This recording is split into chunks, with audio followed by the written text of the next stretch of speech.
I'm Peter Stewart. We're talking about the speed of the read and the faster read, as some of our extreme speeds will be moving on to slower speeds in a week or so's time. And then after that, we'll be looking at the slowest speed of all, when it's dead stop. Pauses between stories, pauses between words within a sentence, and the different reasons that you may have pauses or silence or even dead air as well. All sorts of stuff still to come in Season 2 of Get a Better Broadcast podcast and Voice Over Voice. But as I say, at the moment, those fast talking speed traps. Some people speak fast naturally and can still be understandable and engaging. But if you read a script too fast, then for the listener, it might be like watching the landscape from an express train window. You get a general idea, but not a full understanding of what's going on.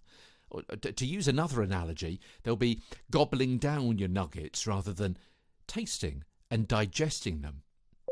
If you talk too fast, there's a chance people will miss things, the detail about a product, the service, idea, or news story. What you say just becomes a wall of words.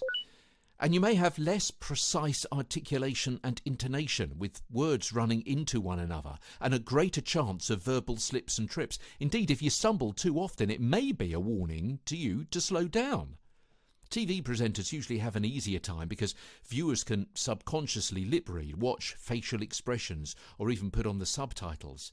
There's no such help for your listeners to radio or podcasts, so you need to help them as much as you can. And that probably means speaking clearly, being careful technically as well. Now, I'm not talking about changing your accent or being over-precise or anything like that. If you heard my podcasts, and of course you did, in the middle of last year, we were talking about intonation and dialect and accents and articulation, and I made that point several times. Keep your accent, whether it's a Los Angeles urban accent or whether it's a well-spoken British accent or somewhere else, somewhere in between those two.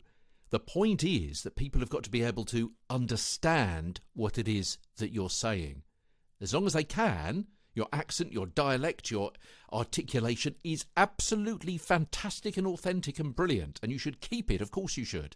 But it's a waste of time, isn't it, if you're talking to an audience that doesn't actually understand what it is you're saying, because you have lost them. Oh, I'm sure there are people who don't understand my accent.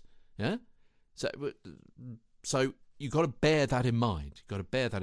If you're able to deliver word-rich content rapidly while still losing enviably little on clarity, you may find yourself in a pretty good niche.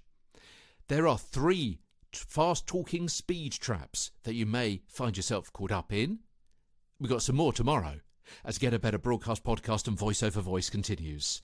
From London, I'm Peter Stewart.